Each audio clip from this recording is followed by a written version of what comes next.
Hi friends, வணக்கம். எல்லோரும் எப்படி இருக்கீங்க மக்கா? நம்ம இப்போ வாழை மீனை எப்படி கழுவுறதுன்னு பார்க்கலாம்.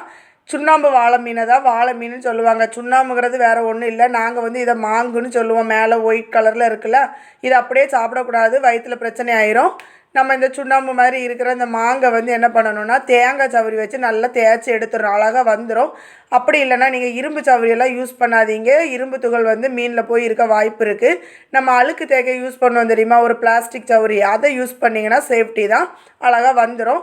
அப்புறமா சைடில் இருக்க செவுலெல்லாம் அழகாக வெட்டி எடுத்துகிட்டு எப்பவும் போல் நம்ம ஸ்டைலில் கஜக்கு மொஜக்குன்னு கட் பண்ணிட வேண்டியது தான்.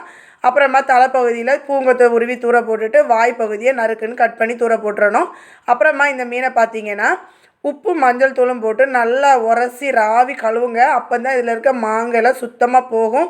மீன் நமக்கு ஃப்ரெஷ்ஷாக இருக்கும். இந்த வீடியோ உங்களுக்கு பிடிச்சிருந்தா லைக் பண்ணுங்கள். சேனலை மறக்காமல் சப்ஸ்கிரைப் பண்ணுங்கள் மக்கா. தேங்க்யூ. தேங்க்ஸ் ஃபார் வாட்சிங்.